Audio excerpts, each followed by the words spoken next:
Welcome to Revelation Ministries. I am Joseph Yidana. In this short video, I want to teach you the difference between giving and seed sowing.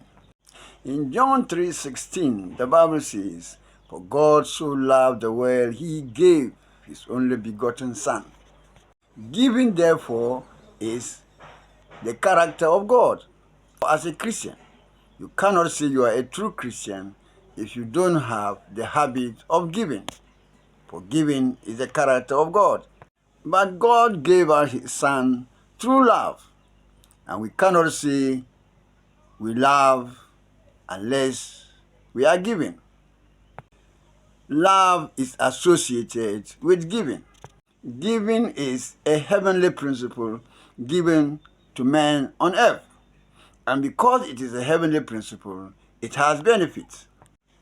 In the book of Luke chapter 6 verse 38, the Bible says, "Give, and it shall be given unto you, a good measure, pressed down, shaken together, and flowing over, shall men give unto you." Notice that in giving, we give to men, and men give back to us a greater measure, pressed down, shaken, and overflowing. In giving, we give to men, and men give back to us a good measure.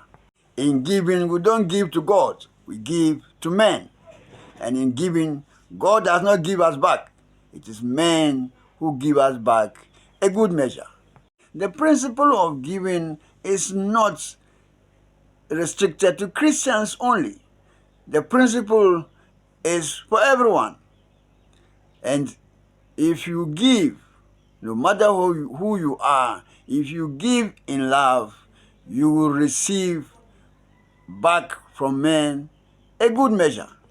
But in the book of John chapter 15 verse 12, Christ gave us a commandment saying that we should love one another as he has loved us.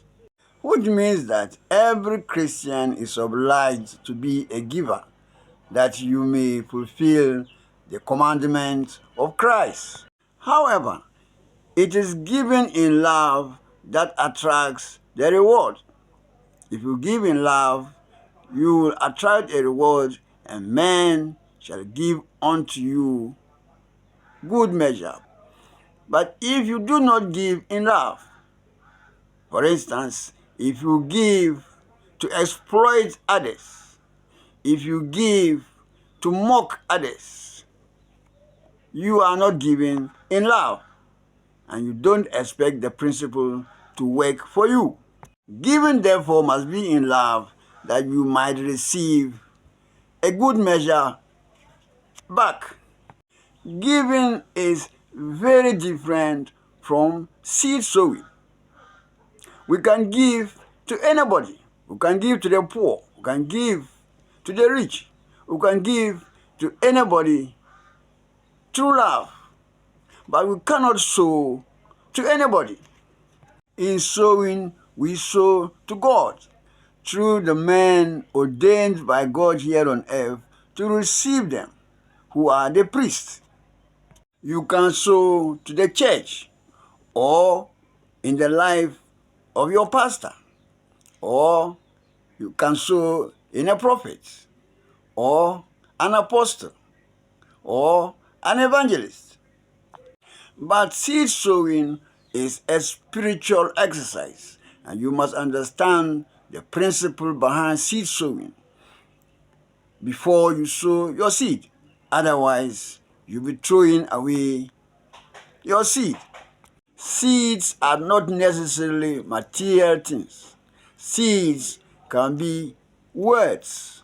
For instance, gratitude is the seed to request for more. For instance, gratitude is the seed to request for more. Curses are carried by words as seeds, just as blessings are carried by words as seeds. In sowing your seed, you must sow with specific expectation of a harvest. The key of sowing is expectation. Most Christians sow expecting nothing and they receive nothing. We sow to create an outcome. And if you sow without expectation, your seed will not produce. Pray before you sow your seed and give your seed an assignment. We sow what we have to get what we need or what we don't have. Sowing a seed is proof that you trust God. Stay in covenant with God and He will never fail you. Fellow Christians, if you have been blessed by this message, like the video, and share it to as many people as possible. May God bless you all, and I'll see you again in my next video.